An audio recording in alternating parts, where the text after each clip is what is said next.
कर्मचारियों के लिए ओपीएस के रास्ते खुले। नमस्कार, मैं पल्लवी शर्मा और आप देख रहे हैं दिव्य हिमाचल टीवी। मैं आपके सामने हाजिर हूं हिमाचल आज का मुद्दा लेकर। राजधानी शिमला में एनपीएस कर्मचारियों के जोरदार प्रदर्शन का अंजाम जो भी रहा हो, पर इस वर्ग ने सरकार को अपनी ताकत बता दी है। वहीं मुख्यमंत्री जयराम ठाकुर ने बजट में बेशक पुरानी पेंशन की बहाली को लेकर कोई ऐलान न किया, फिर भी एनपीएस के कर्मचारियों को अब एक आस है कि उनकी उठाई आवाज आने वाले वक्त में इतना गूंजेगी कि सरकार सोचने पर मजबूर हो जाएगी। क्या हुआ ओपीएस पर और किन किन कर्मचारियों की सैलरी बढ़ाकर सरकार ने उन्हें साधने की कोशिश की है, हम पहाड़ी में इसी पर चर्चा कर रहे हैं राजेश शर्मा और ओंकार सिंह।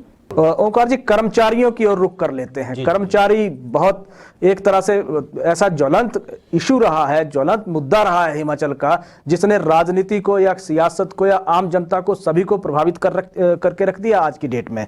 कर्मचारियों के नजरिए से बात कर लेते हैं बजट की। सरकार ने खजाना खोल दिया है, झड़ी लगा दी है एक तरह से कर्मचारियों के लिए, क्या कहेंगे?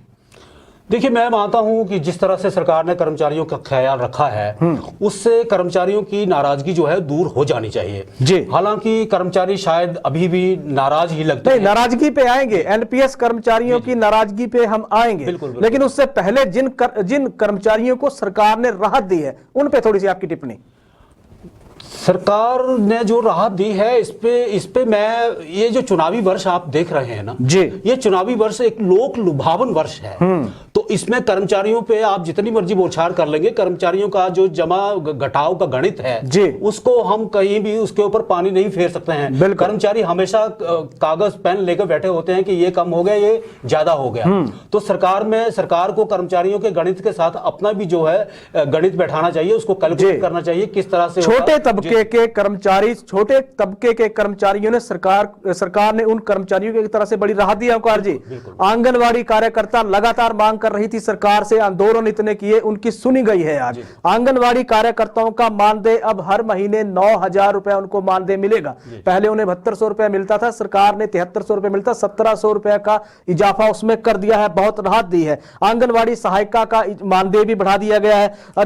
जो आंगनवाड़ी कार्यकर्ता है उनका मानदेय भी बढ़ के 6,100 रुपए हो गया है। आशा वर्कर कोरोना काल में जिन्होंने बेहतरीन इतनी सेवाएं दी हैं, हर घर में जाके चाहे केस फाइंडिंग कमेटी में वो रही हो, चाहे उन्होंने वहां बेहतरीन सुविधाएं देके चाहे लोगों का ख्याल रखा हो, उनकी मॉनिटरिंग की हो, उनको भी सरकार ने एक तरह से तोहफा दिया है। अब एक आंगनवाड़ी जो आशा वर्कर है उसको 4,700 रुपए हर महीने मानदेय सरकार देगी। सिलाई अध्यापिकाओं का हमने इस मंच से सवाल सबसे पहले उठाया था, सिलाई अध्यापिकाओं की फरियाद भी सरकार ने सुन ली है। अब उन्हें 7,910 रुपए प्रति माह उनको मानदेय मिलने जा रहा है। मिड डे मील वर्कर्स लगातार मांग कर रहे थे, आंदोलन तक हो रहे थे, 3,500 रुपए मानदेय सरकार ने बढ़ा दिया। वाटर कैरियर, छोटे तबके का कर्मचारी स्कूलों में सेवाएं देता था, मानदेय बढ़ा दिया सरकार ने, सीधे तौर पे 3,900 रुपए प्रति महीना मानदेय मिलेगा। जल रक्षक की बात कर लेते हैं ओंकार जी, 4,500 रुपए प्रति महीना सरकार देगी।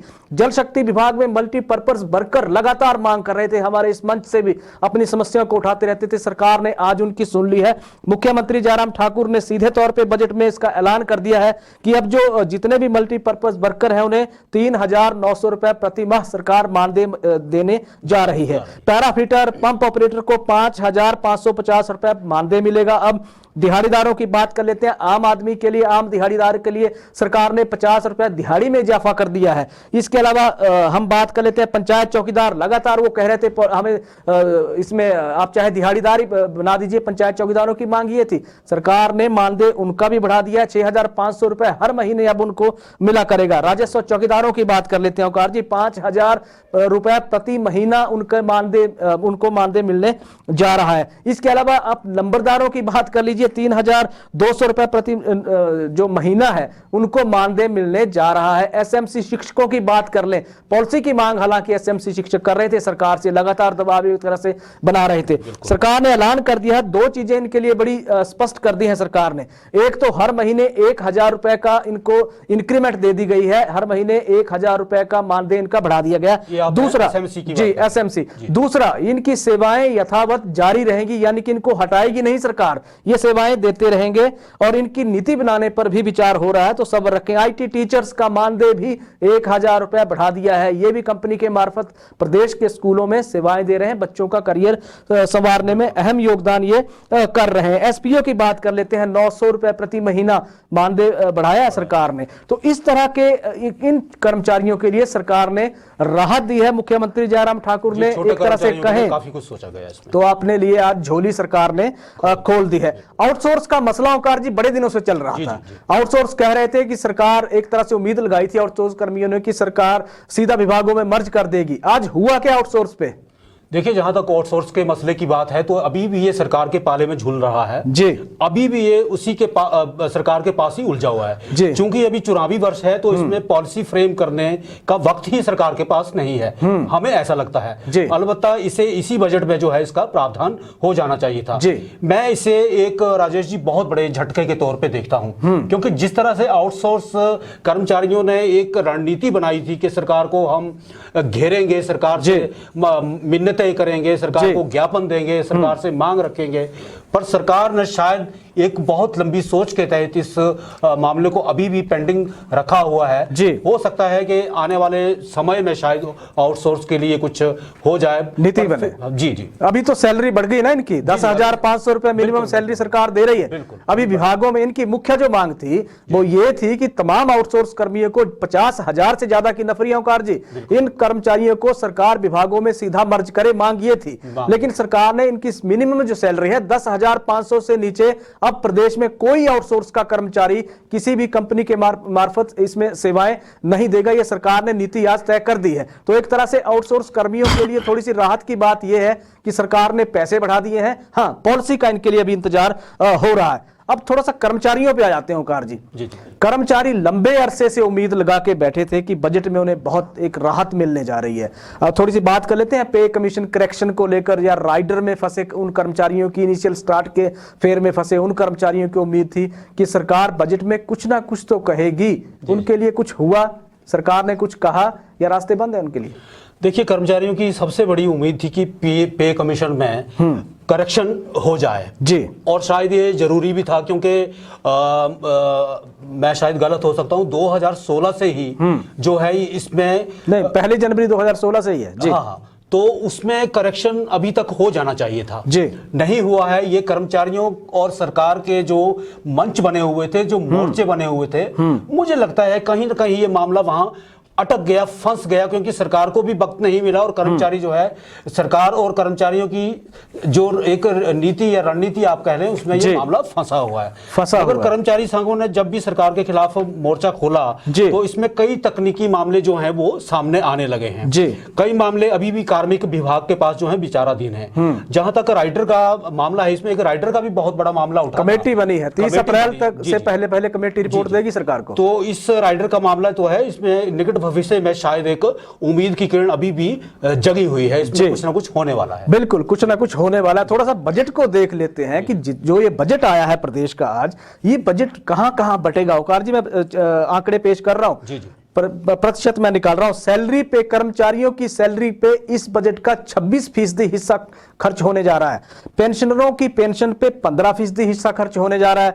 इसके अलावा कर्ज के ब्याज के भुगतान के रूप में सरकार इस बजट का 10% हिस्सा खर्च करने जा रही है।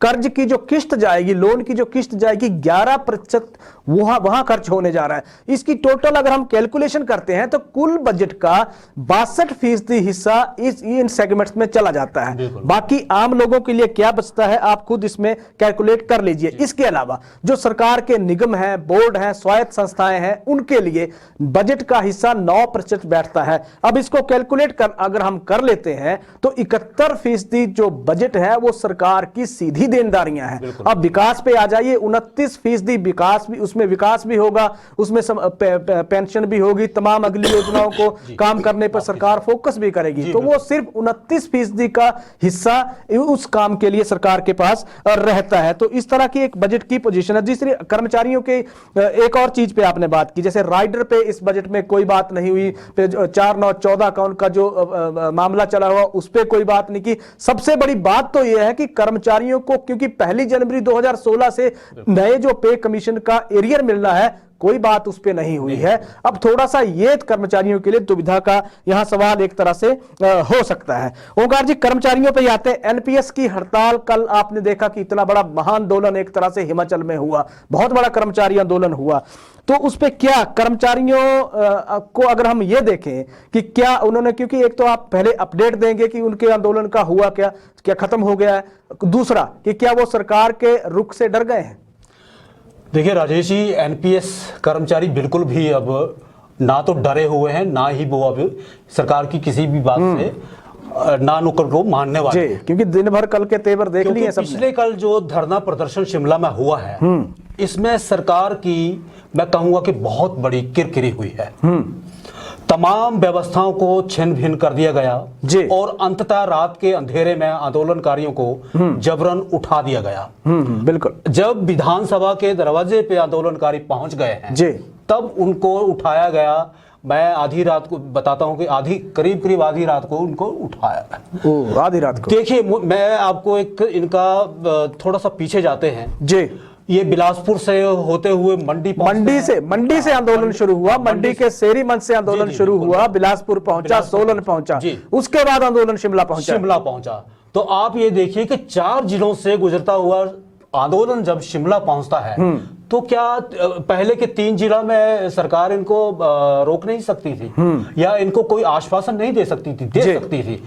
पर सरकार ने कल एनपीएस के साथ बहुत बड़ा एक जो है टकराव मोल लिया है। बिल्कुल। एनपीएस को समझाया जा सकता था, कई तरीके होते हैं सरकार के तंत्र के पास समझाने के, पर ये समझाए नहीं गए हैं, तो अब ये मानने वाले नहीं हैं।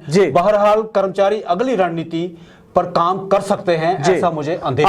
आज बड़ी भावुक अपील आई है ओंकार जी, जो नेशनल पेंशन स्कीम एसोसिएशन कर्मचारी संघ के अध्यक्ष हैं प्रदीप ठाकुर, उनकी बड़ी भावुक अपील थी सोशल मीडिया पे। उन्होंने ये कहा कि सरकार हमारी सुन नहीं रही है, लेकिन फिलहाल हम ये आंदोलन स्थगित करते हैं और सभी कर्मचारी जितने भी शिमला में अगर हम देखें तो करीब 35 से 40 हजार के करीब कर्मचारी वहां प्रदेश भर के कोने कोने से, चंबा भरमौर से लेकर किन्नौर और पांगी तक की आप बात कर लीजिए, सिरमौर के दूर के हिस्सों से तमाम कर्मचारी, पूरी राजधानी चौक, पूरा सिस्टम चौक था, पहुंचे हुए थे वहां। उन्होंने अपील कर दी है, कर्मचारी लौट गए हैं, लेकिन एक चीज और है, कर्मचारी कह रहे हैं कि आंदोलन आज के लिए स्थगित हुआ है, पुरानी पेंशन की बहाली के लिए मुहिम चलती रहेगी। अब असली सवाल पे आते हैं, बजट में ओपीएस का क्या हुआ?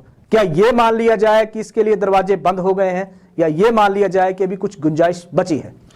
देखिए राजेश जी, किसी भी सरकार में बातचीत के दरवाजे कभी बंद नहीं होते हैं और ना ही सरकारों को बातचीत के दरवाजे बंद करने चाहिए जी। ओपीसी का मुद्दा आप जानते हैं कि इस ओपीएस माफ कीजिएगा, ओपीएस ओल्ड पेंशन स्कीम का जो मुद्दा है जी, इसमें आप जानते हैं कि इसमें केंद्र सरकार की भी बराबर की एक हिस्सेदारी रहती है, बराबर की एक जिम्मेदारी रहती है जी। और जब तक केंद्र सरकार से कोई आश्वासन राज्य सरकार को नहीं मिलता है, तब तक राज्य सरकार भी इतनी सक्षम नहीं है, क्योंकि इसमें बहुत भारी एक बजट का प्रावधान रहता है और एक बहुत बड़ी नीति जो है वो फ्रेम करनी पड़ती है। क्योंकि जब 2002 से पहले जब भी ओल्ड पेंशन स्कीम का प्रावधान हुआ करता था, तो उन सारी चीजों को, उन तमाम चीजों को अभी अगर इसको लागू करना होगा तो उन सारी तमाम चीजों को रिफ्रेश करना होगा। लेकिन मुख्यमंत्री जयराम ठाकुर ने कहा है आज कि कर्मचारियों से बातचीत के हमारे दरवाजे 24 घंटे खुले हैं, कर्मचारी जब मर्जी आए हमारे से बातचीत कर लें, हम सौहार्दपूर्ण तरीके से, शांतिपूर्ण तरीके से बातचीत करने के लिए